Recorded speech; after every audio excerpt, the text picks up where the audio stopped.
你或者你屋企人、你阿爸阿媽、你枕邊人，甚至你屋企啲細路仔係咪屬鼠㗎？知唔知？2026年下半年子午大衝就嚟到你哋屬鼠人嘅命宮，正正處於一場避無可避嘅關口。你企定定，唔好嘈，深呼吸，聽清楚我講嘅每一個字。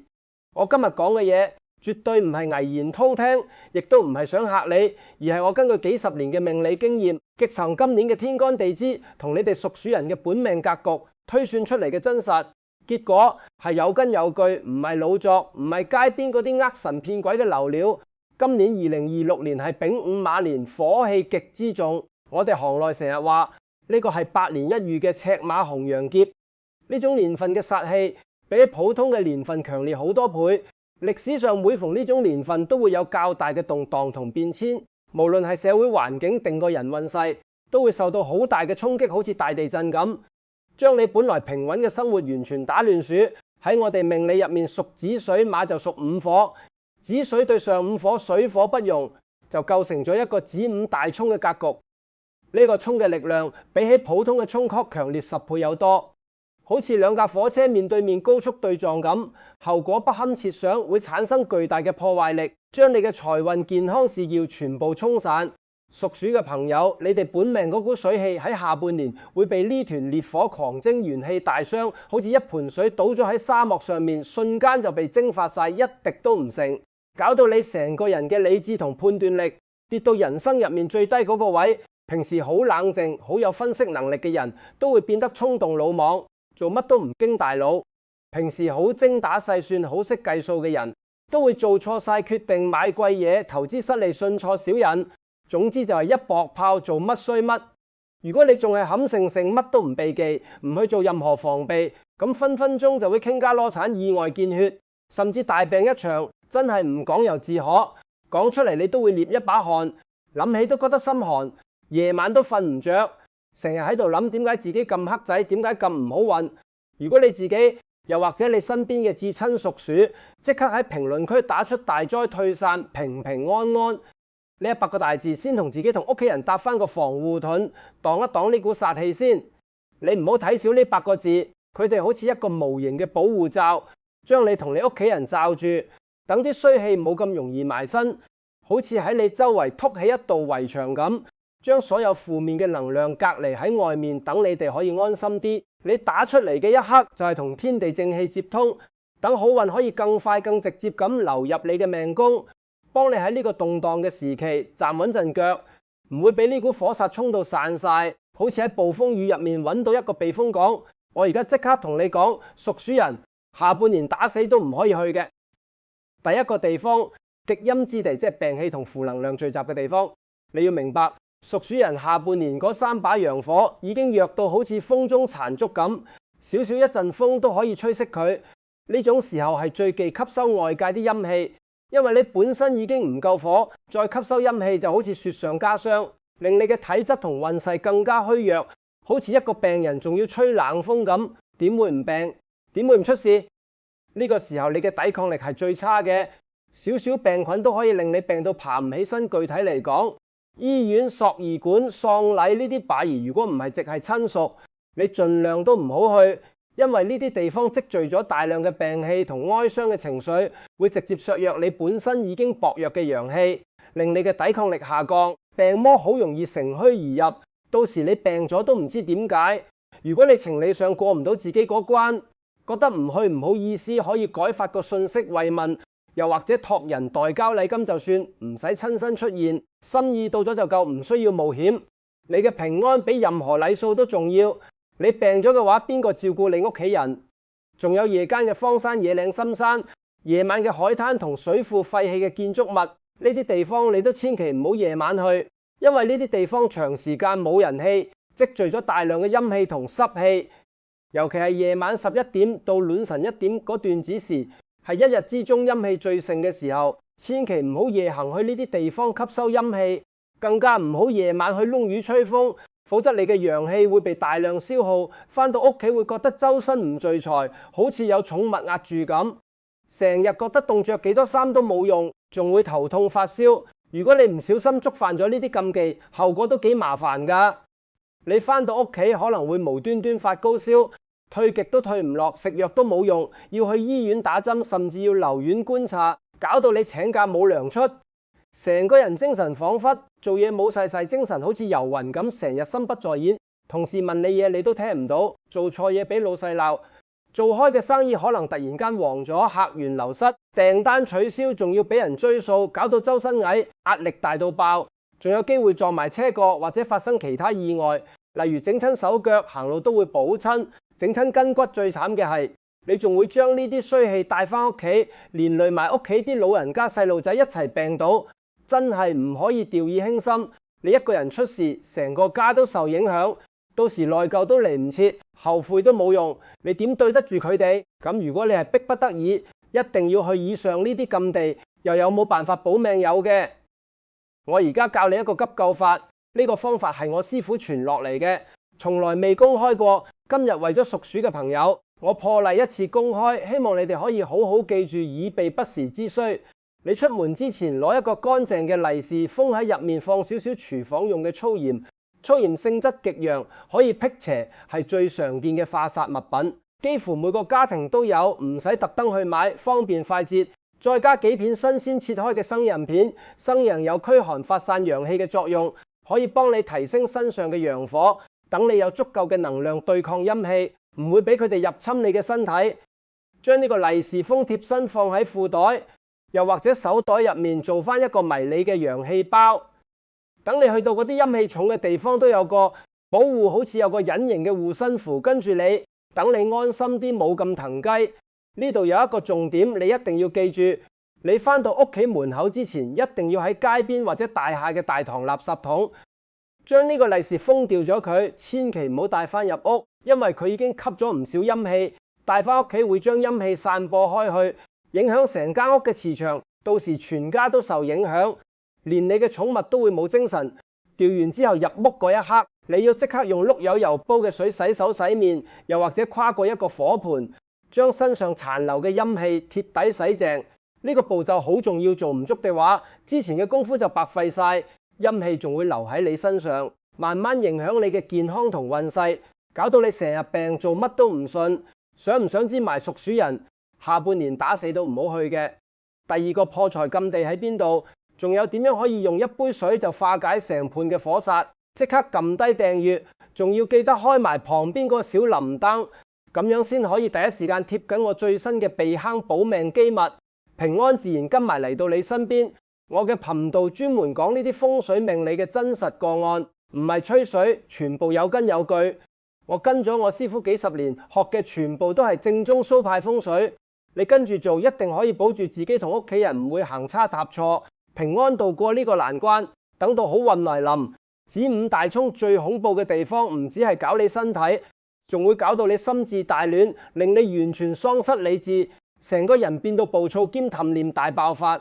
而第二個打死都唔可以去嘅地方，就係是非破財地，即係嗰啲火氣極旺，專登引誘你衝動嘅名利場。呢類地方嘅磁場會進一步激發你命宮入面嗰團火，令你做出平時絕對唔會做嘅蠢事，好似鬼掩眼咁，你自己都控制唔到自己。事後先嚟後悔。具體嚟講，乜嘢地方叫是非破財地？高風險嘅鬥場、地下麻雀館，呢啲你都要離得幾遠得幾遠。我哋成日話逢就必輸，逢投必輸。今年你屬鼠人嗰種判斷力已經跌到最低，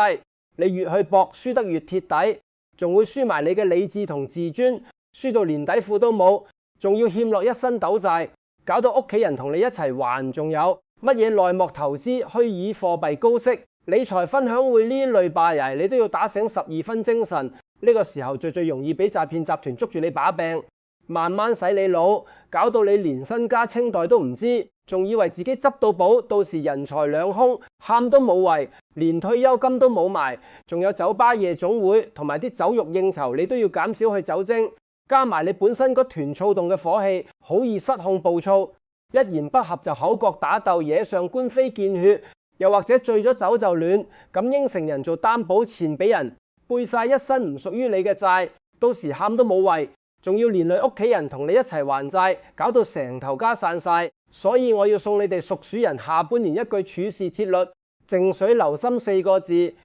你今年下半年要盡量減少無謂應酬同社交，放咗工就乖乖咁養精蓄鑿，唔好周圍走，等自己嘅元氣慢慢恢復。你越靜就越能夠避開危機，越能夠睇清楚身邊嘅人同事，唔會俾人呃到。靜靜地觀察，等運勢好轉先再出擊。呢個就係以退為進嘅智慧。屬鼠嘅朋友即刻喺評論區打出靜水流生命節補身呢7個字，避開埋呢2個禁地之後，我而家教翻你一個屬鼠人專屬嘅獨家擋災化煞風水陣，你聽清楚，依足步驟去做，一個步驟都唔可以漏，否則效果會大打折扣，甚至冇效，浪費你嘅心機。第一步，你要揾出你屋企大廳或者睡房嘅正北方，呢個方位就係你屬鼠人嘅本命位，係你嘅能量核心。你要打掃到一塵不染，千祈唔好喺呢個位堆雜物，又或者搭埋啲爛紙皮，因為雜物會阻礙氣流，影響你嘅運勢流動，等你做乜都唔順，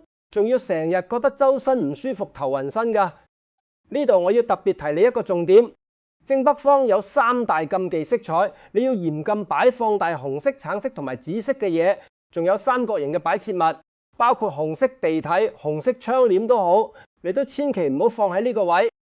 你要記住，紅色同三角形喺五行入面屬火，你喺正北呢個屬水嘅本命位放火，即係等於直接燒乾你屬鼠人嘅命脈，咁樣真係大凶，千祈唔好犯。呢個係最關鍵嘅一步，做錯咗，後面做乜都補唔返。仲會令你嘅運勢雪上加霜，到時真係喊都冇眼淚，後悔莫及。清理同禁忌都做好晒之後，你就可以進行第2步，佈置綠白生水局。你去買一個乾淨透明嘅玻璃杯，又或者一個白色陶瓷杯都得，入面裝大半杯乾淨嘅清水，用精硬水或者鬧泉水就最好，因為佢哋嘅能量最純正，唔會有雜質干擾，效果會更加顯著。你唔好用自來，因為自來水有氯氣，能量唔夠純。跟住你放6枚1毫子或者5毫子嘅硬幣落去杯入面，呢啲硬幣屬銅色或者銀色，五行屬金。做好之後，你就穩穩陣陣咁將呢個杯擺喺正北方嘅禮面或者櫃面上面，切記唔好放喺地下，因為地下屬土，土會吸水影響效果。擺得越高，能量越強，最好係齊腰或者更高嘅位置，咁樣能量就可以均勻咁散佈喺成間屋。呢個佈局背後嘅原理，我哋老一輩玄學有句話叫做天一生水地六成之，金可以生水，你咁樣佈置就等於幫你屋企裝咗一個源源不絕嘅能量泉眼，24小時咁補充水氣，鎮壓成盤火煞，保住你成家人家宅平安，財氣唔會漏走。呢個局簡單但有效，你今晚返到屋企就可以即刻做，唔使等，唔使花大錢，1毫子都唔使，幾蚊雞就搞掂。但效果可以話係立竿見影，即刻喺評論區打出綠白生水，化解火煞呢7個字，將呢份源源不絕嘅水氣能量牢牢鎖住。除咗屋企風水佈局，你貼身嘅穿住同飾物一樣可以幫你加強防受力。我而家逐樣同你講清楚，你記低佢，跟住做，唔好求其，因為細節決定成敗。你做足就萬無一失。穿衣顏色方面，藍色同黑色屬水。你多住呢2種顏色，可以加強你屬鼠人本命嘅磁場，等你更加冷靜同有智慧，唔會輕易俾人影響。做決定嘅時候會更加準確，唔會行差踏錯。白色、灰色、銀色同金色屬金主，呢啲顏色可以金生水，幫你增強成道防樹色，等你免受外來煞氣嘅侵湊，好似住咗件盔甲咁，刀槍不入，乜嘢小人埋你身都傷唔到你。但你千祈要記住，切忌穿大紅色、鮮橙色又或者紫色嘅底褲同外套，呢啲顏色屬火，着落身好容易激發你本身已經好躁動嘅情緒，搞到你成日想同人嗌交，仲要容易破財、買貴嘢、投資失利，樣樣都唔順，到時你後悔都嚟唔切。飾物方面，我建議你哋屬鼠人可以戴純金純銀，又或者白金嘅頸鏈、戒指、手粒。呢啲金屬類飾物有斬斷是非、小人同爛桃花嘅作用，可以幫你擋走唔好嘅人際關係，等你唔會俾人出賣，唔會俾人喺背後篤隻骨，安安穩穩過日子。仲有黑曜石、黑碧璽、黑瑪瑙呢類黑色水晶，佢哋好似一個黑洞咁，可以幫你吸收晒身邊嘅負能，等你成個人清爽啲、精神啲，唔會成日覺得攰，朝早起身會覺得充滿活力。呢度我要講一條好重要嘅鐵律，你哋一定要記實佢。凡係用嚟防殺避災嘅水晶，一定要戴喺右手。點解要戴右手？因為我哋人體嘅氣場講求左手入氣，右手排氣。你戴喺右手先至可以將你體內嘅病氣同及運徹底咁排走。如果戴錯咗左手，反而會將啲負能量吸埋入嚟，弄巧反拙，到時就真係喊都冇謂，仲要病多幾錢重。所以千祈唔好戴錯，呢個係好多人忽略嘅重點。捱過2026年下半年呢一個動盪關口，屬鼠人將會迎嚟一次徹底洗牌重啟嘅黃金大運。你嘅堅持同忍耐將會換嚟一個全新嘅局面，財運、事業、健康都會慢慢回升，好似太陽喺烏雲後面慢慢出現咁，溫暖嘅陽光會再次照到你身上，你會發現所有嘢都慢慢變好。我哋玄學一直都講求施比受更有福，呢5個字。你睇完呢條片，千祈唔好自己一個人收埋，即刻撳低分享掣，轉發去你屋企個家族群組，或者直接 send 俾你身邊屬鼠嘅父母、伴侶、兄弟姊妹同朋友，佢哋可能日日忙緊返工，根本唔知今年風水咁險惡。你將呢個嚴重警告同化解方法轉發俾佢哋，就等於送咗一個無價嘅平安符俾佢哋，幫佢哋避開一場大災難。呢種善舉，上天睇在眼裏，一定會10倍咁回報俾你同你嘅下一代，等你哋代代都有福氣，子孫滿堂，家宅興旺，財源廣進。如果你覺得今日呢集內容講得通透又實用，即刻撳低下面嘅訂閱掣，同埋開啟旁邊個小冧凳，以後每逢有重大星象變動，我都會第一時間為你準備好避坑指南，等你永遠行先人一步，唔會錯過任何一個轉運嘅機會。永遠都係最前嗰個。仲有，請大家而家就用最虔誠嘅一顆心喺評論區打出擋災化煞、平安大吉呢8個大字，再加埋你同你屋企人嘅生肖，我會喺後台為每一位認真祈願嘅朋友逐個咁點讚加持，送上我嘅祝福。你嘅誠心我一定收到。祝大家下半年百毒不侵，逢凶化吉，出入平安，家宅興旺，橫財手，萬事勝意，身體健康，仔女聽教聽話，夫妻恩愛和睦，老友記長命百歲。我哋下一條片再見，到時有更多精彩內容等你哋，記得準時收睇，唔好走寶，記住撳訂閱同小鈴鐺，咁就唔會錯過任何一條幫你避險嘅影片。我哋後會有期。